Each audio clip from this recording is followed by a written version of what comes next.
a little bit over a year that we've been doing this, and it's been great, both in person and on Zoom. So we're lucky and fortunate to have Julie Larson as our guest expert tonight. And before I introduce her, I want to provide some background about the session itself, like I always do. Those of you who have been here multiple times, you know the script. So we're going to begin this session with a brief introduction to the practice and benefits of mindfulness and meditation. Julie will then guide us through a short meditation together, and then we will answer the questions you submitted online. I want to remind everyone that we are audio taping this event, so folks who are not able to attend and listen to the recordings can listen to it on the website. We kindly ask that everyone mutes their microphone unless they are speaking. If we see that there's too much background noise, we'll go ahead and mute people. To make sure that session runs smoothly, we have two ground rules. One, only one person talks at a time, so please don't interrupt. If you want to say something, you can raise your hand or you can write in the chat box. I'm happy to call on you. And if the discussion associated with a specific question goes on beyond a reasonable time, then I'll just give a warning signal indicating that we need to wrap that up, that conversation. So Julie Larson has been living with type 1 for 56 years, and she's proud of it. Diabetes has motivated her to live beyond the inconvenience of an illness, which requires extreme conscientiousness about all areas of well-being.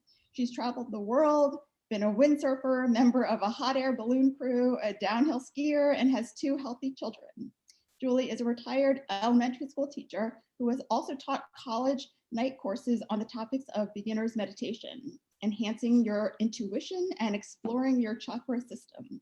She currently leads meditation groups once a week to advocate its huge benefits in managing stress.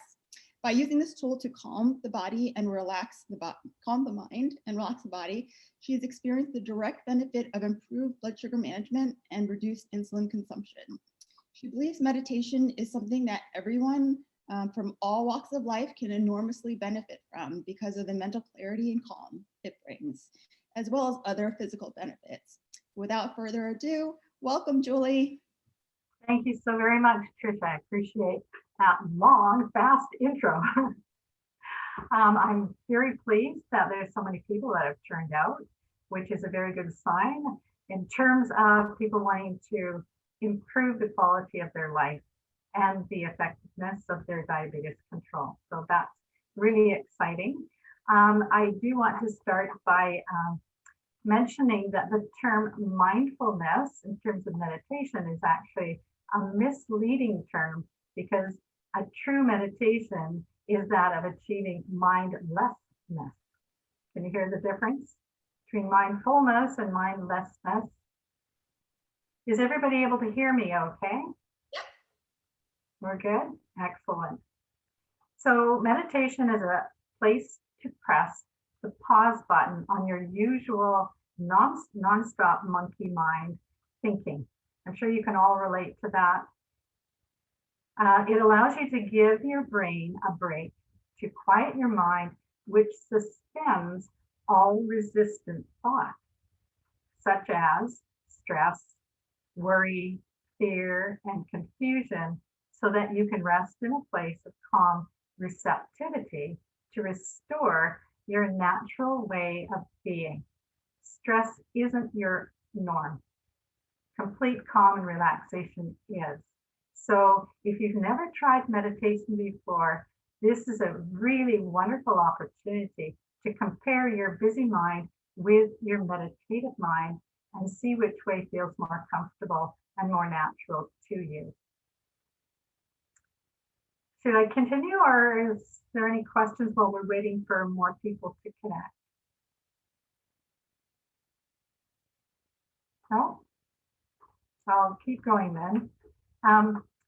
Over time and practice, your meditation time will become the calm place where you will receive insight, inspiration, answers, solutions, and wisdom.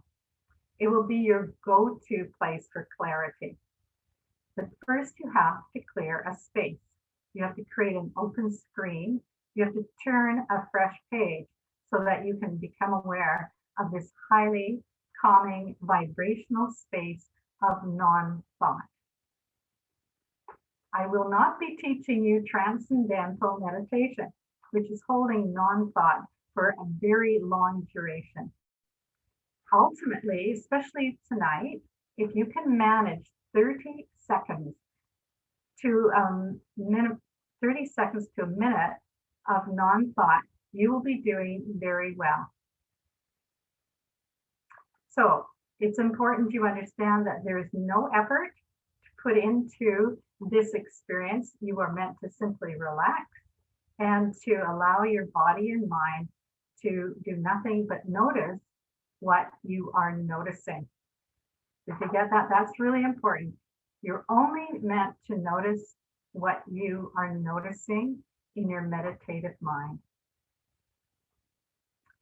So when you do have a very busy mind, it does take practice to let it go and to trust that it's okay to give yourself this time and attention.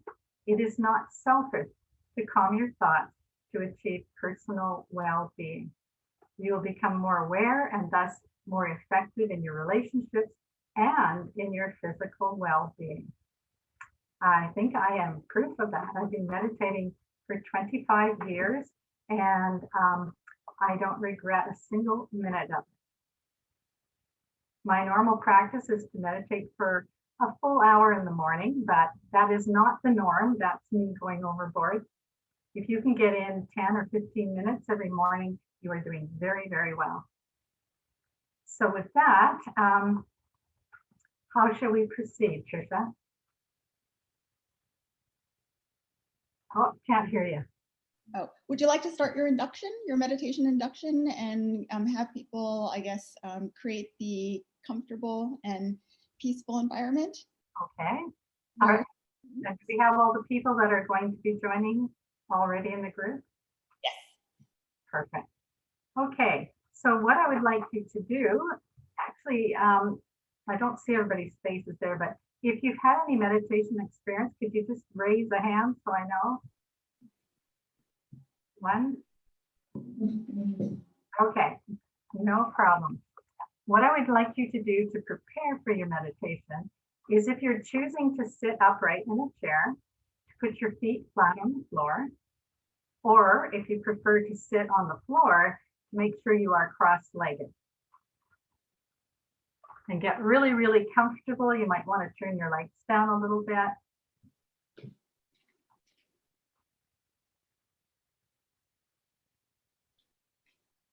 I'd also like you to put your hands over your knees with your palms facing upward in as a relaxed position as you can. If that is uncomfortable, then just put them wherever it's most comfortable for you. Now, when we are being guided through a meditation, you will find that you have busy thoughts coming and going. And I would like to be very clear that you don't beat yourself up for anything. You can't get it wrong. The thoughts naturally will come and go. You just breathe them out and don't be stressed about not being able to focus on non-thought. Okay. So what I'd like you to do now is simply close your eyes and focus on your breathing. I'd like you to breathe slowly and deeply and consciously. Create a rhythm of your inhale and your exhale breath.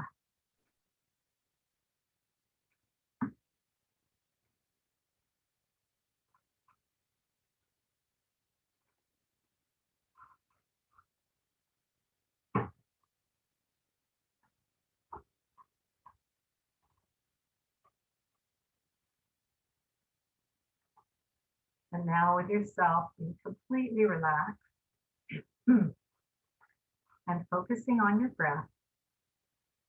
I'd like you to breathe slowly and deeply into your legs and your feet. As you do this, the intention is to release any stress, tension, or even pain that you might be holding in that part of your body into your legs and your feet. And as you exhale, to release that old energy or old stress that no longer serves you. You're breathing in the new, releasing the old, with the intention of relaxing completely.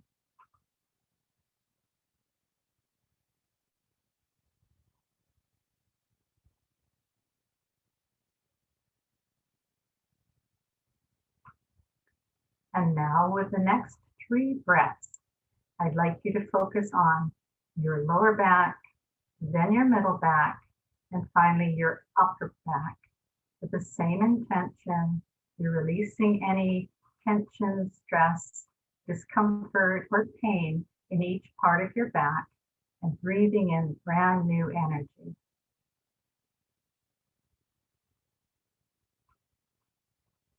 Don't rush this. Go slow. Be gentle with yourself, because this ultimately feels wonderful.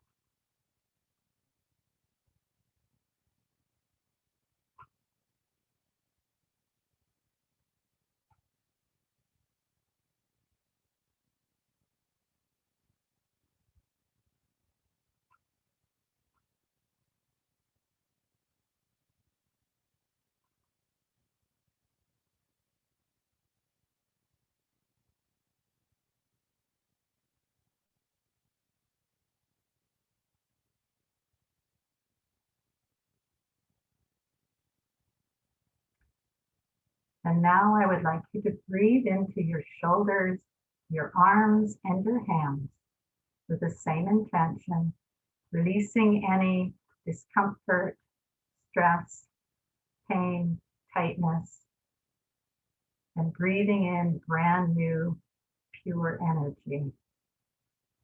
Breathing in the new, releasing the old, as you continue to relax more and more.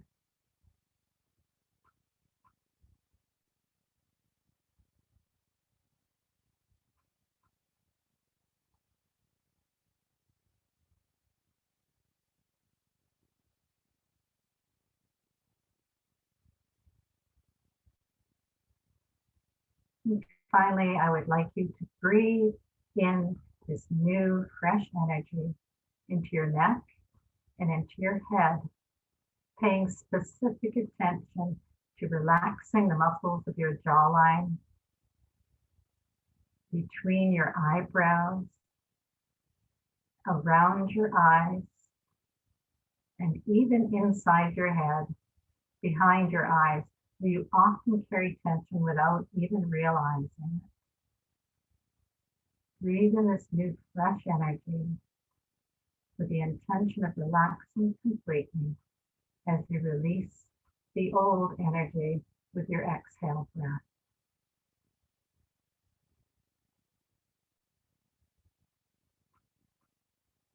And just notice how much lighter and brighter and more comfortable you feel as you do this.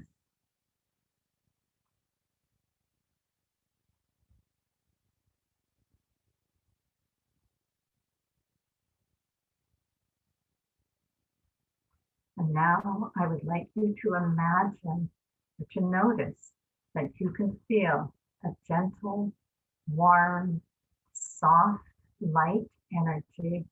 You pick the color or the colors of this energy and allow it to enter your being through the top of your head.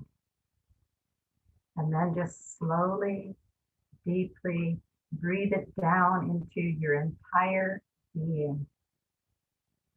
Breathing it into every organ, tissue, fiber, cell, molecule, and electron of your physical being with its pure energy of well-being as you continue to relax and breathe deeply.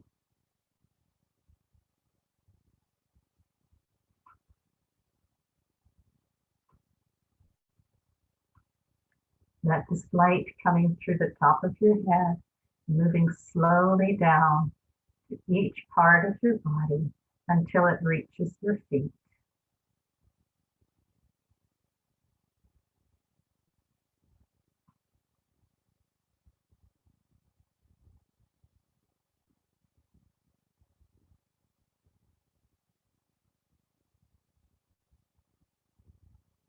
As you allow this color, this beautiful, soft, warm, soothing energy flow through your head and down into your body, you will notice yourself feeling lighter and brighter and more comfortable and at ease.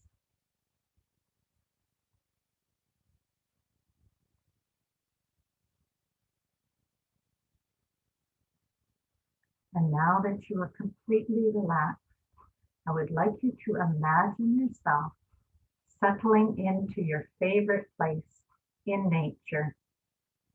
It might be a seat in your flower garden or your vegetable garden. It may be a clearing in a forest or a park. Might even be in a treehouse from your childhood, or sitting beside a waterfall, or settling into a hammock on a tropical beach. Wherever your place in nature is most delightful for you is the place I'd like you to imagine and settle in deeply. Imagine it in vivid detail. You might even use all of your senses. Take in the smells, the textures, the sounds of this place that you know well.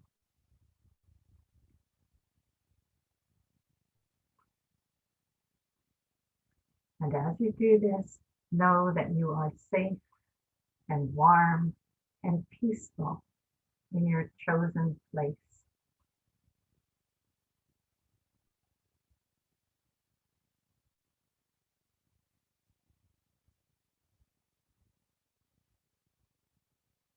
And now I'm going to give you a few minutes to simply calm your thoughts, to let them relax and float away as you allow a wonderful empty space of total relaxation to completely fill your entire being. Stay in this place of ease and bliss for just a few moments and notice whatever thoughts are popping in, you can easily just breathe them out again as you focus back on your place of calm in this natural setting you have visualized.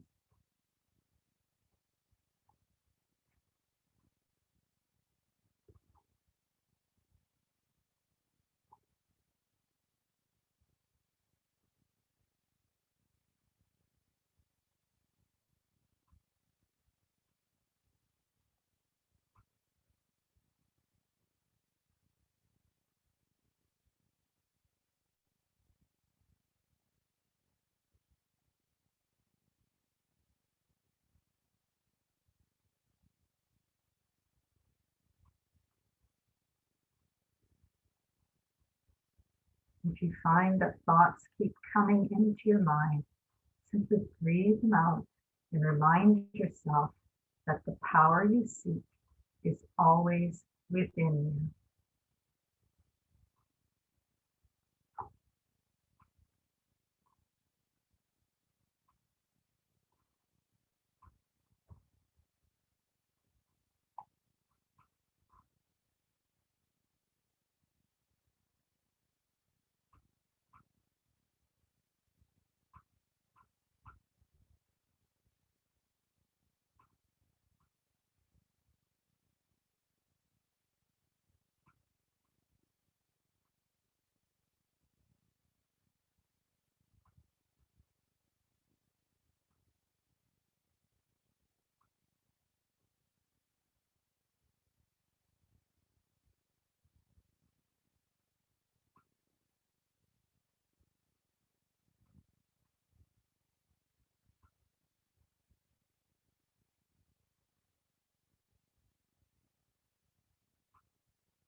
And now, wherever you may be in your wonderful imagination in nature, you will notice appearing directly in front of you a beautiful column of white light energy.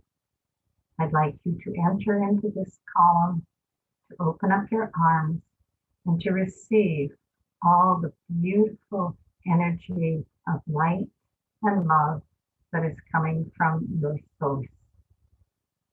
And then slowly and gently return back here and open your eyes when you are ready.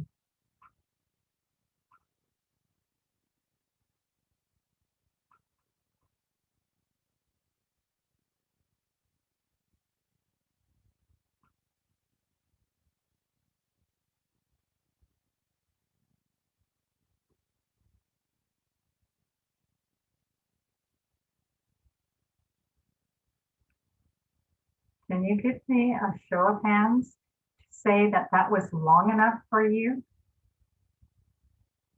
For some?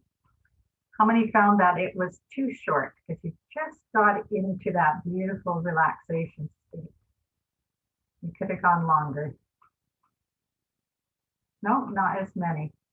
Well, this is a good place to start, giving you 3.5 minutes to completely relax and focus on your breathing and create a soothing visual that will just allow you to pay attention to the thoughts that are flowing through your mind as you're learning to calm them down. And eventually, if you practice this every day for a week, you'll find you'll get to that place of non-thought, just be pure peacefulness. And that's the goal, to float in the bliss of non-thought. And once you get to that state in your meditative practice, you will find that you will have thoughts that simply pop in to that space of non-thought. And they're usually something that you will benefit from. There'll be an answer to a question you might have posed the day before. Could be the solution to a problem, or it could be wisdom in regard to a relationship. Or it could simply be about your body and what your body is speaking to you about its need for deep relaxation so that you can feel greater well-being in your life. So at this point, I would love to know how it was for you and any questions that may have come up. Go ahead and enter your questions or comments in the chat box, and then I'll go ahead and call on you so there's some organization and structure. Okay.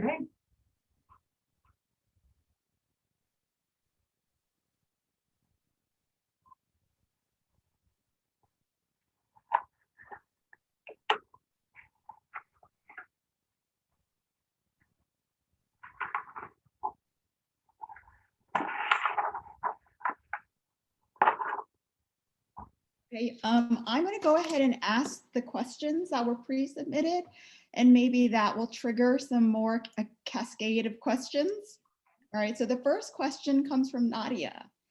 How can one keep calm while you're in a low and want to eat everything in sight? Thank you for that question. I can totally relate to it. After decades and decades of diabetes, I eventually figured out that if I stop for a moment, even though my blood sugar is low and I'm feeling a bit panicky, if I just stop for maybe 10 seconds, focused in on my breathing, I would bring back more, conscious awareness about what it is I need to eat to restore my blood sugar level, and only eat that.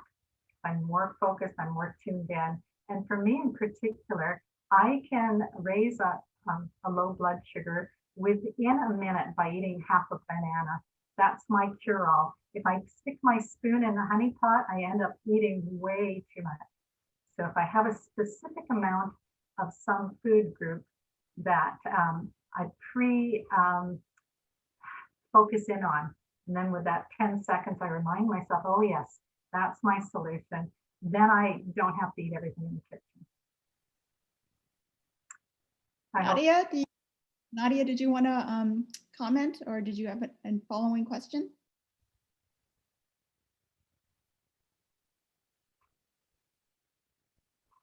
Okay, I'm going to read something in the chat box. Did you do guided meditations? Do you do guided meditations? Are there any guided meditations you'd recommend? Absolutely. In fact, I did send in 3 different websites that I find quite brilliant.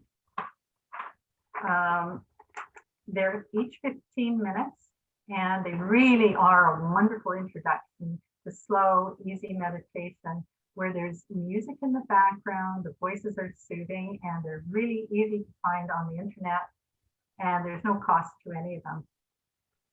So one of them is called Guided Meditations of General Well-Being. This is a person named Esther Hicks who presents them. And then there's a young woman who sits in nature, and I don't know her name, but it's called the Boho Meditations. And she has one for strength and grounding in stressful times, and another for clear and calming the mind in uncertain times. And both of them are absolutely beautiful. So I'm sure if you've got your name on the list for this meditation tonight, you can be sent that information. I should also add that I also brought forward 2 different videos with background sound in it. If you have a difficult time just focusing on non-thought, then it's good to have the sound of an air conditioner in the background just to focus on while you clear your thoughts. And the other one I submitted was ocean wave sounds for sleeping, yoga, meditation, and for studying. Very, very soothing. But if you have a little bit of background noise or your favorite calming music, that'll make this journey of learning meditation much more easy. So I'm just going to show you this little meditation CD I use all the time. It's called I Am Wishes Fulfilled Meditation by Dr. Wayne Dyer and James Twyman. And I highly recommend this one. It's got the most exquisite music you could ever want to connect to. Very calming and soothing. Okay, Roy, do you want to go ahead and ask your question? I saw it on the chat box.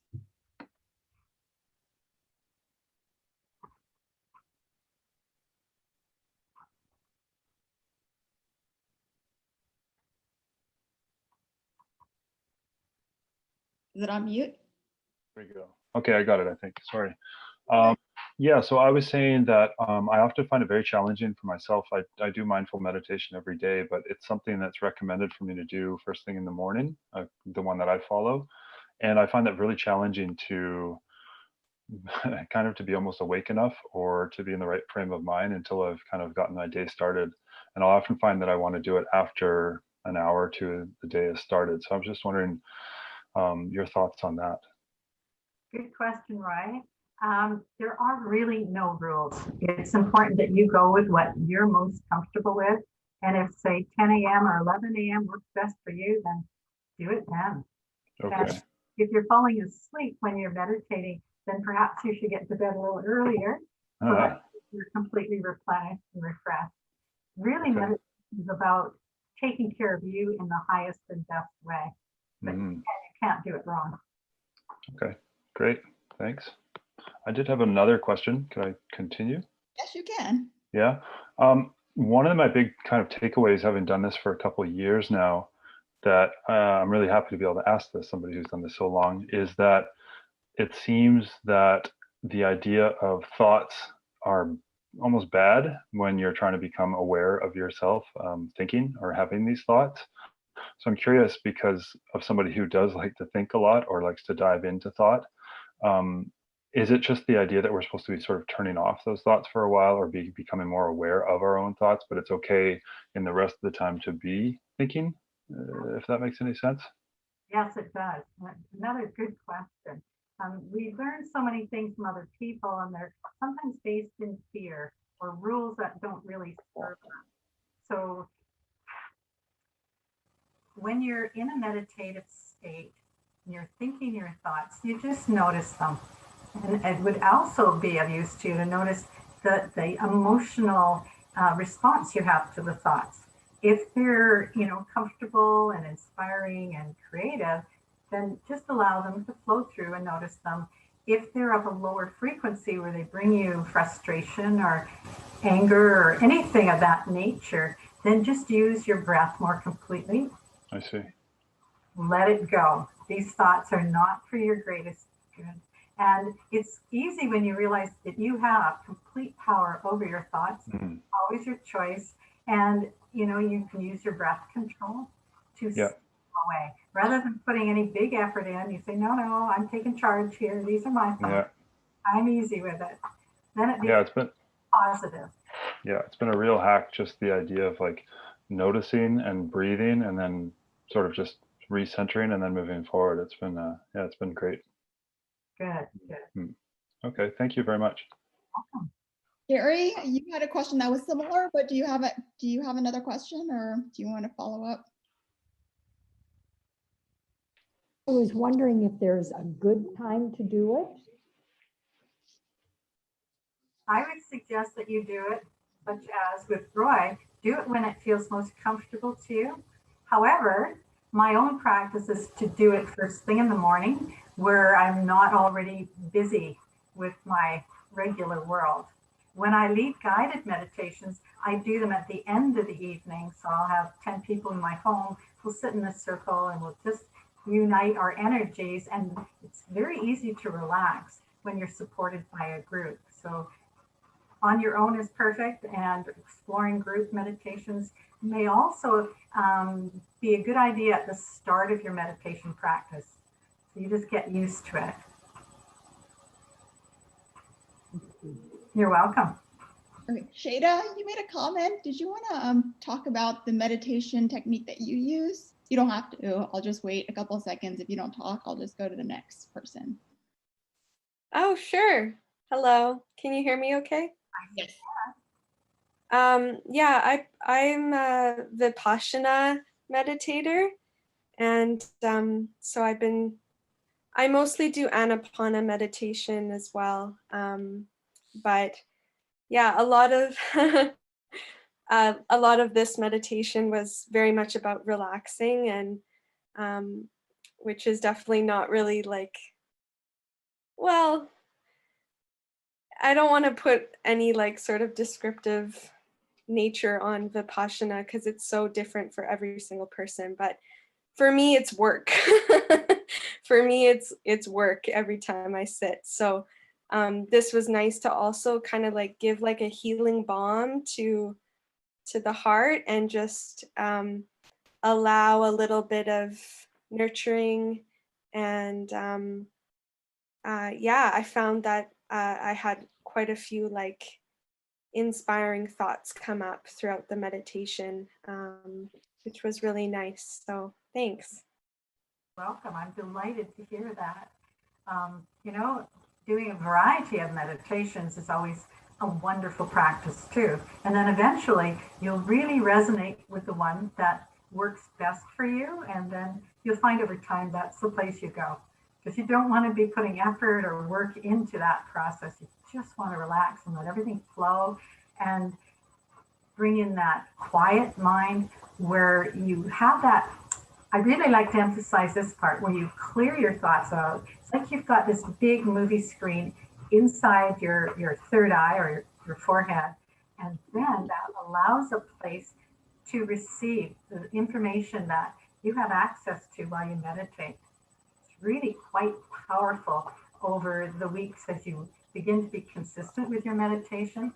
You will solve a lot of problems that you had no idea you could do on your own, because you've just opened that receptive place to higher frequencies that will come to your service.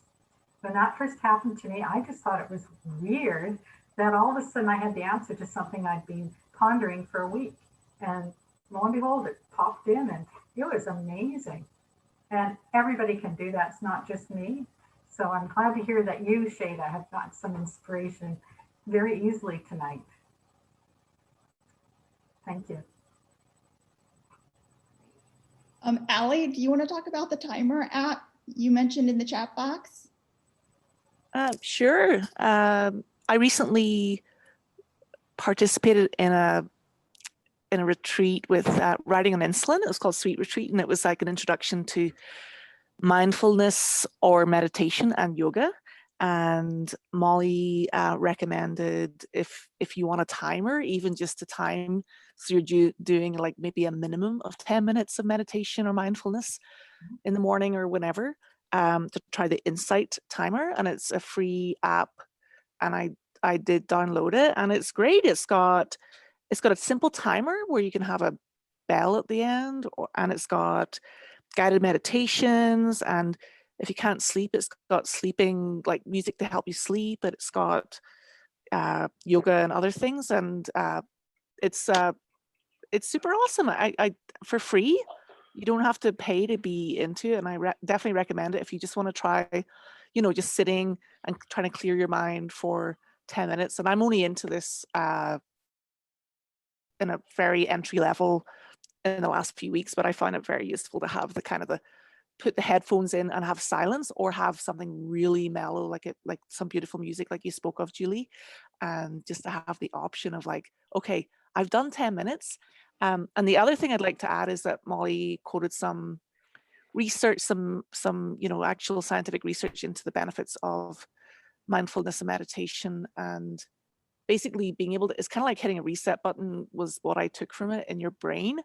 And just being acknowledging the thoughts, being able to acknowledge the thoughts that are coming into your head and then let them go, and trying to clear your mind. Yeah. It's like break some of those habits, like, oh, I'm always looking at my cell phone, or whatever your habit is that you have that is a mental habit.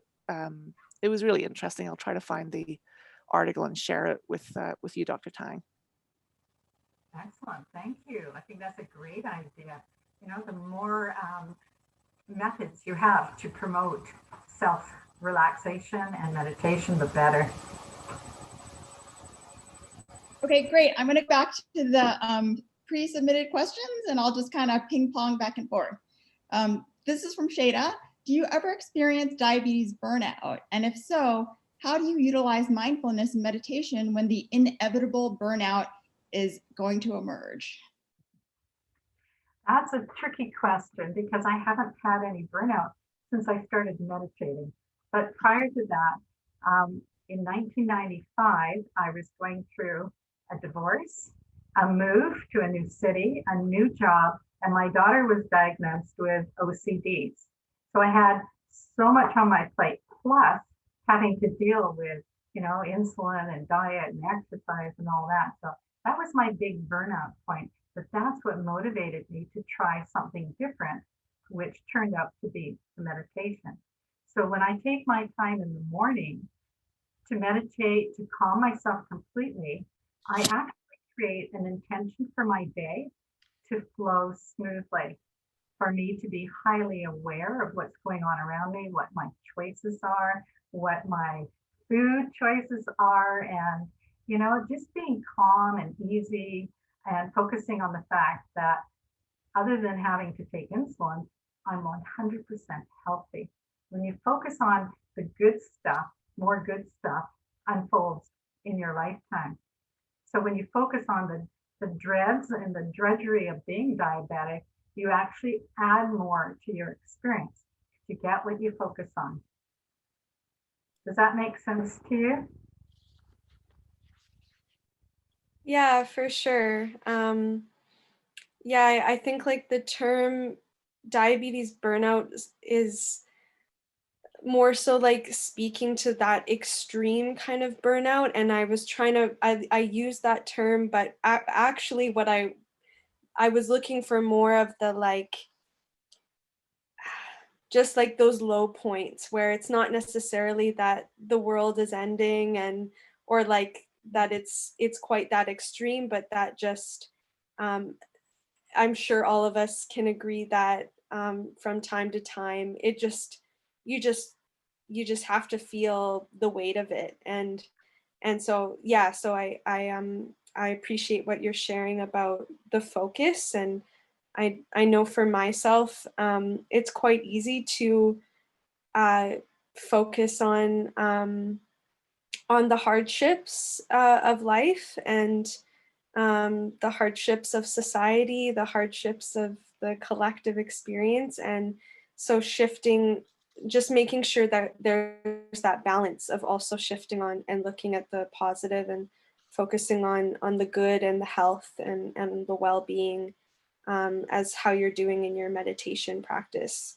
I can see that really facilitating more of that sustained energy and health throughout managing diabetes. So Yes, you said that very, very well. 15 minutes, even 10 minutes, or 3 minutes, if that's all you've got, is enough to pull that positive mindset into the rest of your day.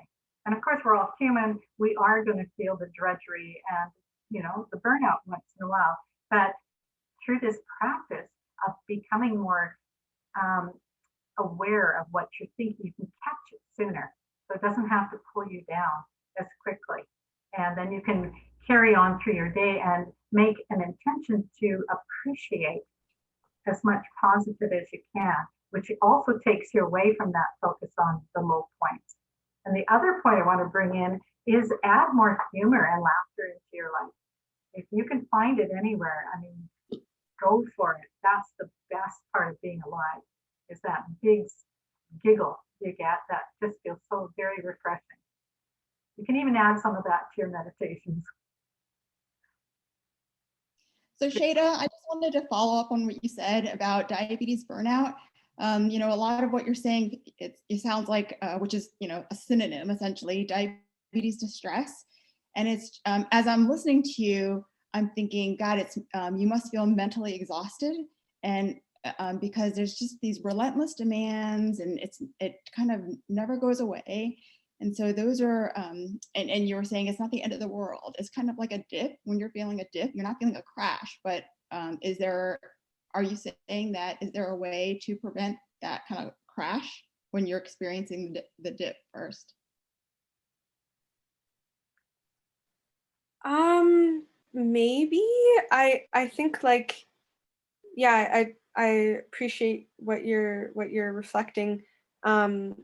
I think maybe it was more so just using the tool of meditation like within those dips, and yeah, maybe to prevent from a crash. Yeah. Okay. Julie, did you want to answer that, or Yes, I was just thinking that when I get into a day that feels like I'm being pulled downward, where it's harder for me to see, the positive, I actually make it my intention, put my timer on my cell phone, and every hour on the hour, I take 30 seconds to simply stand still or sit still and close my eyes and feel that energy coming in through the top of my head into my body, and just completely relax and restore myself. And that really gives me a beautiful wave of positive perspective that I had lost during the busyness of the hour prior. I call that alignment, and I don't know if that's a familiar term for you, but it's the same as connection. You're just connecting to this energy that is your higher perspective or your higher self, or whatever it is you believe the highest power to be. You have access to it, and it's simply a matter of choosing to do that. And if you took 30 seconds every hour on the hour for a day or two, you'd start a brand new habit that doesn't allow you to go down to those low points. During an hour in a day, you catch yourself so you don't spend 3 hours feeling depressed. You've already caught it after 1 hour. Or you could do it every 30 minutes. It's completely up to you. You can play with it, see what's most comfortable for you, but it's so very restorative when you understand the power of your thoughts. Focus on the places where you really do want to spend most of your time. Great. Denise, did you want to ask your question? I know it was more of an informational question, but I thought you might want to chime in.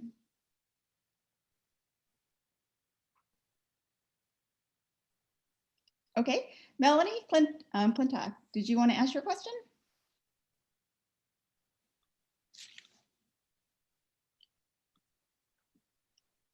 Yeah. thank you, Julie, for this evening. I just wanted to be clear about it. I know you said at the beginning about mindfulness versus meditation, but they are different. And so what exactly is the difference? I couldn't quite make it out. Are they opposites? Well, no, mindfulness is recognizing what you're noticing with your thoughts. But I like to call it mindlessness because that takes the pressure off of you to focus. You really would like your meditation to be completely clear of thought for at least 30 seconds. So that's what I call the mindlessness part of it, that allows you to receive all the information you've been asking for. And sometimes that information is about your diabetes control or little tricks to make things easier for yourself. But for mindfulness and meditation, they're really one and the same. Okay. Thank you. You're welcome. Chelsea Allen, did you want to ask your question? Sure, thank you. Hi, Julie. Thank you for sharing your guidance tonight.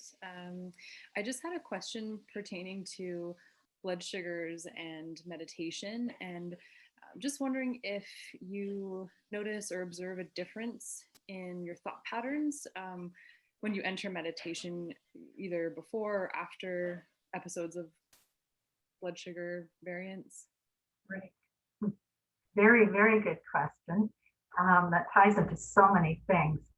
I find that when I meditate, I'm so much more relaxed and calm and more aware of how I'm interacting with others, how I'm feeling about myself. And as a result of that calm, peaceful connection that I've created in the morning, my stress levels go way, way down. So I'm basically in this peaceful place. And as a result, my blood sugars don't escalate unexpectedly, or if they do, I look at it from a place of calm awareness and ask myself a few questions, and I don't beat up on myself, which I used to do before I learned what meditation was all about. Like, I keep getting all this wrong and it's frustrating. I completely eliminate that now, and I go into my peaceful mindset where I can easily solve the problem of what created my high blood sugar. And another thing that ties in with that is, the stress of work or relationships. I used to be teaching in an elementary school, and this would be in the mid-1980s. And I was the only teacher on staff who had diabetes, but there were 3 students in the school who actually had to inject insulin. So on a Pro D day, I was asked to do a bit of a workshop on what diabetes meant and, what was important to know. So an hour before I was to give my presentation, I checked my blood sugar, and I was about between 6 and 7. I felt like I was comfortable and I was fairly normal because I had all this excitement ahead of me, which often, spikes the blood sugar. So as part of my demonstration to these teachers, I actually poked my finger and did a blood test, and I was blown away because here my blood sugar was up to 14 within an hour, because I was standing in front of all these educators and I wanted to, do a really impressive job, and I was worried about what they would think. I hadn't eaten a thing, but my blood sugar skyrocketed because of that stress. So I come back to meditation and I'm learning to calm my thoughts in that kind of scenario and not allow myself to put any emphasis on what other people think of me. That's my job. So there's so many different aspects to explore when you take the time to explore your meditative experience. You just don't let other people's comments or any chaos that happens affect you and allow your blood sugar to go crazy because of it. I'll leave you with that. Can you add more, Chelsea? Thank you. No, I think that really resonates, and especially when we're looking at how stress impacts blood sugar. And like you said, you can have an episode which is completely unrelated to food intake and purely related to stress. and that's where it seems like meditation can really have a positive benefit.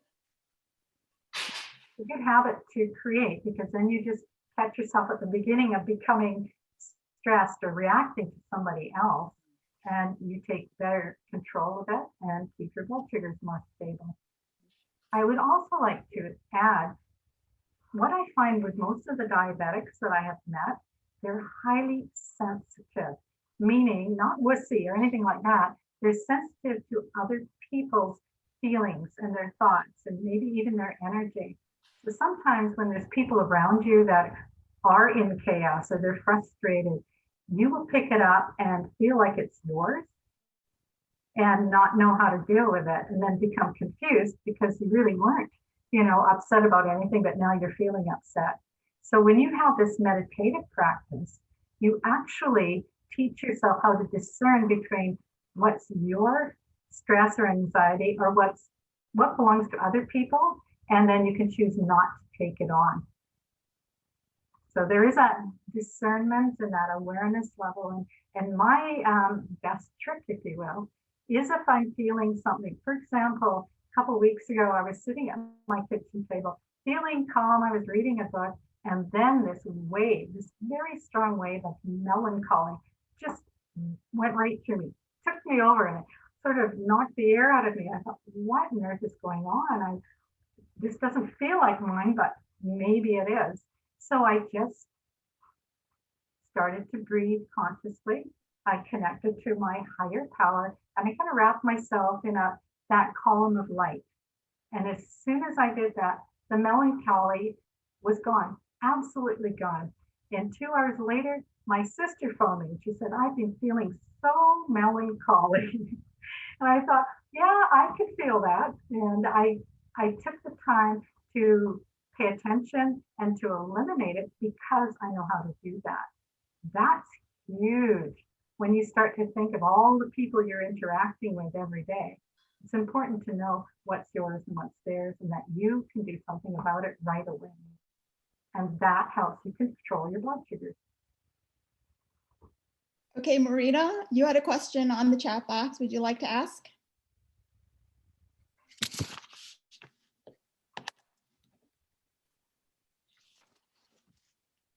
Okay, then Janet.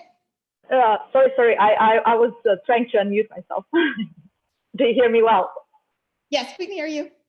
Yeah, my question is about the security measures, or I don't know how to express it. Like, maybe there are any tricks to not do harm to yourself with meditation. Maybe there are certain moments that you should avoid it, or do not push too hard, or I don't know. Is there any security measures that we should be aware of? Thank you so much. I'm not sure I understand your question, Marina. Are you suggesting that in meditation, there could be some low frequency energies or dark energies that you have to be aware of? Is that what you're speaking of? I don't have too much experience, but just to not do harm ourselves without knowing too much. It's more on that side, the question is. Not I don't know about dark energies, but more of when we should avoid it, or if we shouldn't, that's fine. You have more experience. Thank you. I'm hoping I understand you correctly, but I would suggest if you're in a bad mood or something's going really off for you, that's probably not the best time to meditate, but it would be a good time to take a nap or to listen to some uplifting music until you raise your emotional frequency and you can get into a meditation more easily. Otherwise, if you go from feeling frustrated and angry into a meditation, you're just going to feel more resistance. And the whole idea of meditation is to eliminate the resistance you're feeling from yourself or from other people. Did that answer your question, Marina? Yes, that was exactly what I was wondering about. Thank you so much. Okay, Janet, would you like to ask your question?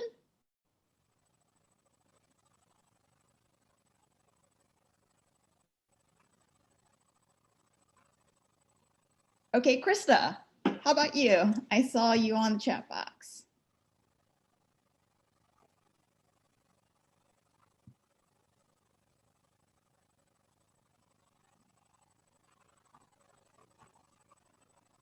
Okay, so let me, how about Shada? You had another question. Did you want to make a comment or question? I don't think I had another question. Did I? Oh, it's okay. No, I think it was a comment. I'll just read Krista's question. Yes, I pick up vibes of others so much. I've been reading about empaths, so meditation would help with this. Absolutely. That gives you a much greater sense of who you are and what your feelings and thoughts are, so that when you get something that's coming at you from outside of yourself, you can tell the difference. And that's very empowering, that you don't give into somebody else's anger or confusion. It's their stuff. It doesn't have to take over your mood or how you're feeling. Roy?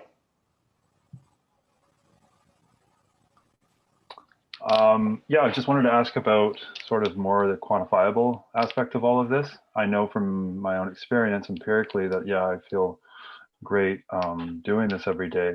But I'm just wondering, is this something that you know of that maybe has been studied more from a scientific or a medical perspective? And if so, if you have any opinions on that. Okay. I wanted to mention, and you brought this up perfectly, that when you learn to meditate, you also lower your blood pressure. You lower and you actually calm your nervous system. A whole bunch of things here. Apparently, according to scientific study, meditation improves your heart health as well, and especially because you're connecting to sort of that higher version of yourself, which is very inspiring. And you often will become easier with your sleep. You'll sleep through, whereas previous to your meditation practice, you will wake up throughout the night, or you'll feel that stress, and just you'll be more anxious. So I sleep through the night all the time. I don't even get up to use the bathroom. At my age, that's unusual. So I'm pleased that my meditative practice has actually led me to have such a wonderful, calm sleep. The other thing on my list here is pain relief. I've had people come to my meditation groups with a toothache. And through this wonderful visualization of breathing into your body and relaxing completely, and then creating a visual of some place you just like to relax, that's familiar and comforting to you, you eliminate pain. She went away from that meditation without a toothache. And she just thought it was magic. But I thought, no, that's her taking control of her thoughts, of her visuals, noticing her energy, and choosing to upgrade it. I call it a vibrational frequency improvement when you're into your meditative mind. It's almost like you're tapping into a higher mind, or a greater, more compassionate mind that really does represent you. But it gives you a sense that I'm in control of what goes on mentally, emotionally, physically, and spiritually. So there's lots of positive side effects of the whole meditation process. And now, was that the question you were asking, Roy? Yeah, it's not really. I was actually specifically asking about, like, do we have data, hard data that shows everything you just described? Okay. Yes. Roy, if you look up Lori Brotto, Lori, and Brotto's the last name Brotto, she is the most prolific researcher that looks at meditation and mindfulness interventions on many different illnesses and conditions. So cancer pain, pelvic pain, sexual functioning. She works at UBC. She's amazing. So interesting. Okay, so there we go. What was her name again? Sorry. Lori Brotto. Last name is Brotto. She's a clinical psychologist, and she's in the Department of Obstetrics and Gynecology. Perfect. Okay. Yeah, that's cool. I mean, I don't want to. I'm not. I just. Yeah, there we go. Okay. All right. Yeah. Well, I mean, it's just. I like I said, I've experienced this, and but that's just how my mind works, and I'm just curious about that aspect of it. Well, this book is called Becoming Supernatural. It's written by Dr. Joe Dispenza, who broke his back in a biking accident. And he uses meditation to become athletic again. He totally mended his back without his doctors expecting that was even a possibility. And I find his book really inspiring. And he's actually got several different meditations within this book. Again, it's called Becoming Supernatural, How Common People Are Doing the Uncommon, Dr. Joe Dispenza. Okay, cool. I will look up both of those. Thank you very much. Nikki, I think you have 2 questions on the chat box. There she's somewhere here. Hello. Hey, Nikki. Hey. Julie, I was wondering, how did you learn to meditate? I actually was going through that time of stress and everything was going wonky. So a friend of mine recommended I go to participate in a guided meditation, which was being offered in my town of Vernon. And so I just went once a week for about 2 or 3 months. And then I decided I could do it myself. I didn't need someone to lead me through it. In fact, you all find that if you latch on to some website that teaches meditation, you become really, really familiar with it and comfortable. And then it'll be as if, oh, I don't need that anymore. I can do my own thing. I don't have to rely on someone guiding me through. So it's just, whatever works for you. But that's how I started in a group scenario with a really effective leader. Your guided meditation, the way that you performed it was really nice. And the words you used, it was really easy to get there. Great, thank you. You're welcome. My second question was, do you meditate before bed? No, I usually have such a busy day that by the time I crawl in my bed, I'm out like a light. So I always wake up feeling refreshed and renewed, and that's when I like to do my meditation. However, when I have groups in and I do the guided portion, I do that between 7 and 9 o'clock at night.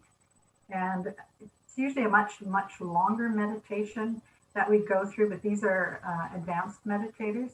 So that's in the evening. So it works at either end of the evening. As long as I'm not lying flat, then I just go to sleep. Yeah, and when you're doing the guided meditations, are you benefiting? I mean, I would assume you are benefiting from it, not as much as the people you're doing it for, but like, can you zone into that while you're talking and doing it? Absolutely. I benefit completely. It brings me to a much higher vibrational frequency. And we all share that in the group. It's almost electric. It always feels really good to do that. Even when you're talking through it as well. Well, most of the time when I lead people to that place in nature, I will give them a full 15 minutes to do their own connecting or attracting and receiving the information that they are ready to receive. So that's a full 15 minutes where I don't have to talk. Oh, wonderful. Cool. Yeah. Thank you. You're welcome. Allie, are you still on? You had a comment about burnout, and I wanted to make sure that you expressed it. Oh, thanks, Tricia. It's kind of just simple in that, I think we're more likely to have diabetes burnout when we have some other like stressors in life. And, you've got your, maybe you have a pump with the CGM and alarms. I do, or it could be just highs and lows and frequent hypos that start to really annoy you. And I just think that, if you can reduce that other stress level in life, because we're probably not going to eliminate the diabetes stress that comes on and off with highs and lows and, frustrations. But if we can use like meditation and mindfulness to reduce that base stress level, that it's probably going to help reduce the diabetes burnout. That's just how I look at it and why I'm interested in getting more into, reduce whatever I can do to reduce that stress through, not only exercise, but also meditation and mindfulness. So I think it's kind of like, from a simple scientific background, Roy, I appreciate your comments because I come from a science background and I'm like, what's the empirical data? What's the proof? But I think it's kind of like a logical it makes sense if you can reduce your stress. And then when you get that bump in stress from like some sort of situation where you had a really bad low or whatever, you know, that's why I think it's worth giving it a try. And I'm not like somebody who's into, like, I'm not really somebody who's aware of my higher vibrational level yet, but I just find that if I take the 10 minutes and breathe deeply and try to clear my thoughts, like my husband's even in a week or two, he's noticed, hey, you're nicer to be around. So I think it's worth giving it a go. So Ali, when I was reading your comment, it just made me think there's basal stress and bolus stress. And you're saying that meditation can really impact the basal stress, so the bolus stress doesn't spike as high. Right, exactly. Yeah, in the words of somebody who knows diabetics. Absolutely. And you know, it doesn't hurt to give meditation. Jerry, sorry. It does affect your diabetes control. It doesn't hurt to try that. If it doesn't work for you, well, it doesn't work for you. But I would suggest that for at least, 80% of you, you will notice a difference, a much more calm approach to managing your diabetes because you've got this strong core base of awareness within you. And it really goes a long way in coping with everything that you deal with in a regular life, let alone your diabetic life. Jerry, you had a question. Oh, you're on mute. I wondered if you ever fell asleep when you were doing meditation, and how do you manage that? Another good question. Oh, in the 25 years I've been meditating, I think I've fallen asleep 3 times. So it's just a matter of your practice and doing it in the morning when you're refreshed so that you don't fall asleep. And if you do fall asleep, then obviously you needed more sleep. So that's a benefit too. Again, you can't do it wrong. There's no beating yourself up with any of this stuff. Okay. Anyone else on chat box that I missed? All right, I'll read the pre-submitted questions, and I think we did a lot of responses to this already, but just in case you have more, do you have a list of resources we can have emailed with links to continue practice some mindful meditations you recommend? And I think you mentioned 3, correct? I've submitted them to Sarajevo so that she can send them out to whoever wants them. The only thing I don't have on that list is this book I recommended on Becoming Supernatural and the meditation CD. So I can submit that and add it to that list. We've got a bit of a package of resources to play with.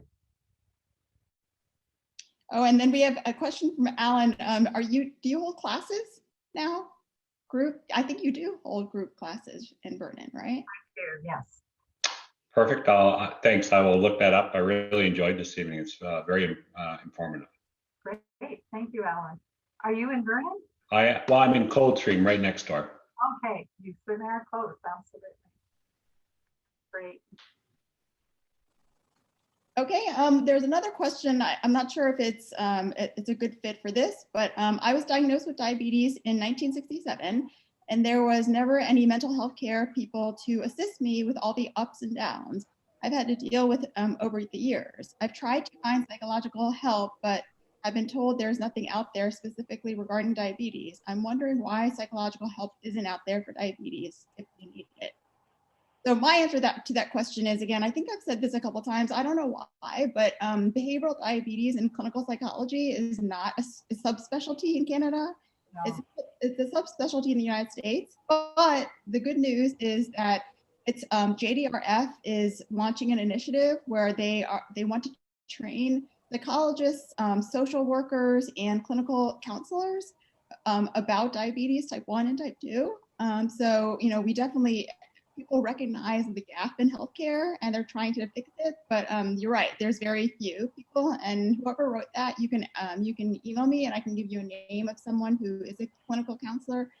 She has type 1 and she would be a good fit. Great. Okay, Julie, do you have any closing remarks? There was a question that you had sent online about brain waves, the frequency. Do you know who asked that? It was an anonymous question. Oh, I don't know. Yeah, I don't have it on my sheet. Okay. Well, I just, I got my Joe Dispenza book out, and he has a great chart in there about brain waves. And I just wanted to mention that your day-to-day thoughts are in the beta, B-E-T-A, zone of frequency. And when you start to go into meditation, you begin in your alpha zone, then you most often move into theta and stay there. But some people can actually get into their delta frequency, which is very powerful and very, what's the word I want here? Soothing, where you pick up information, again, in this receptive mode, that is unexpected and most useful. So, the more you meditate, the deeper you go in your frequency and the more surprises you will encounter and appreciate. And it motivates you to continue on with your practice because there's more rewards the deeper you go. Great. So a huge thank you to Julie for leading this month's huddle and sharing her expertise and stories with us.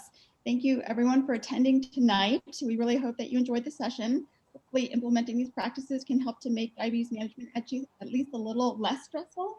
Yes. I did want to ask people, I was thinking about inviting someone who has specialty in finances related to diabetes type 1. And so I wasn't sure, I guess, by way of thumbs, is that something that would be an interesting topic?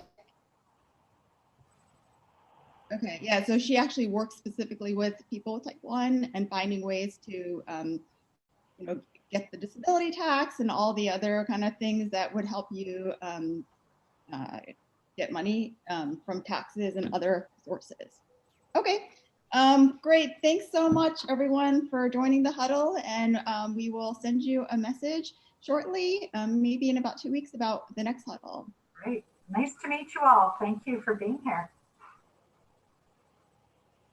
Good to see everybody. Mm-hmm.